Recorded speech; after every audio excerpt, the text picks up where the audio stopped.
Welcome, Neopians, to the Battledome, and something magical is looming all over Neopia. The legendary rainbow fountain is overflowing with color-changing wonder, and NAIA, the Fountain Fairy, needs your help. She's searching all across the lands for the ultimate champion who can harness this prismatic power. She has bestowed a peculiar quest upon who all can accept her challenge, called NAIA'S Fountain Faerie Quest. This is a special format that will break the traditional rules and implement unique strategies along the way. The quest begins where NAIA'S enchanted waters are ready to turn your basic Neopets into dazzling, rainbow-powered warriors at the mystical Rainbow Fountain. Start of round, pick one painted or elaborate color Neopet. Then, during each draw phase, either before or after you draw a card, you may paint your Neopet from the rainbow pool and transform it into a new pet and color.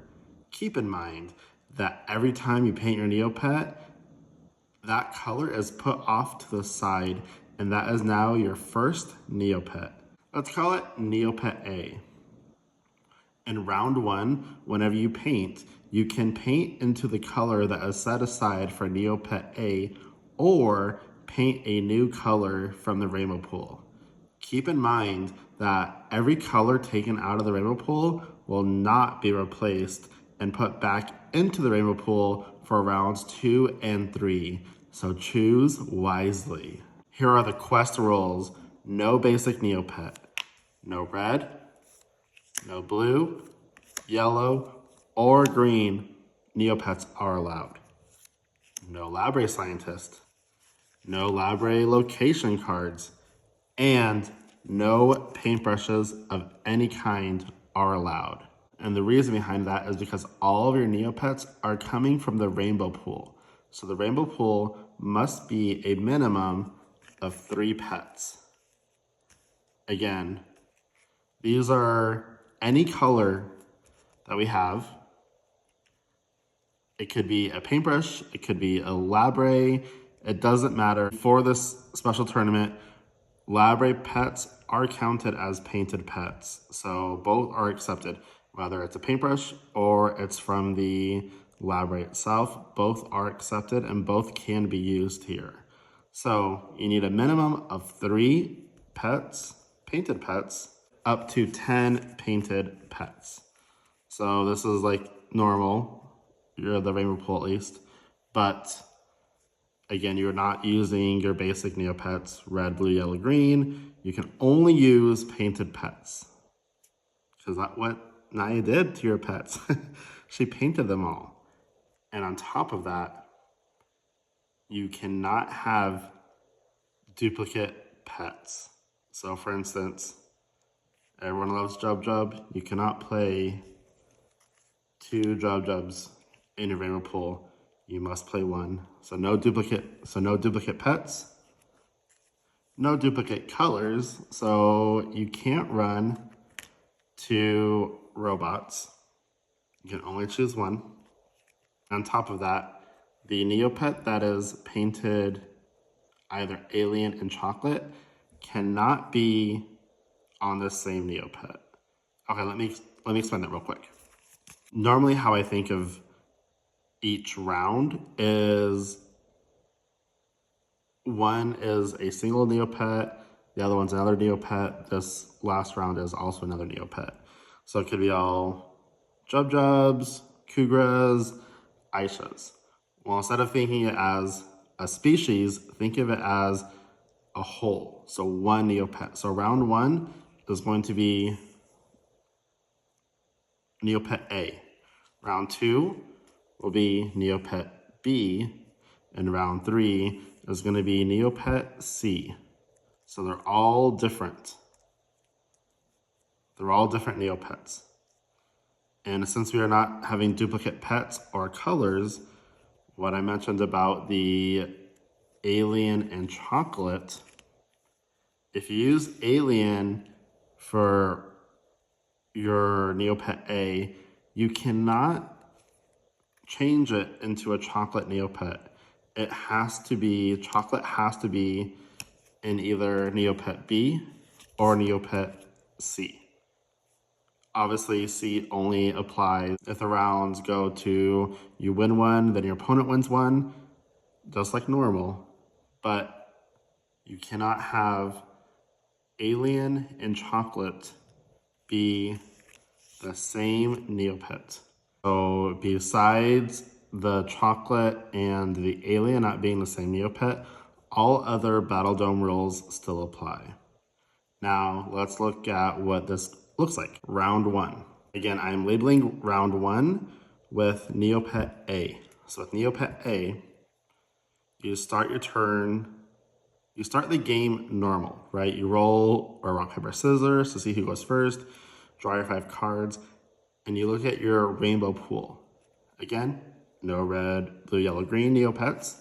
So you're looking at your rainbow pool to see which one you want to pick first. And as you can tell, none of these are repeated species. None of them are repeated colors. And I am also using paintbrushes and library pets. And in the future, if there ever becomes more than just these 2 types of ways to get your Neopets out, like a transmorphing potion, those would apply here as well. So you're gonna go through your Neopets, pick one. Your opponent is doing this simultaneously. So you, just because he's so cute, I wanna go with Baby Gellert. So you pick Baby Gellert, or you put your Neopet face down, and then the game starts, you reveal. Let's say I go first. During my draw phase, at this point, I know what my opponent is playing. Let's say they're playing, I gotta move these a little bit. Let's do it like this. Okay, so I'm the Baby Gellert, they're the Mosaic Jub Jub.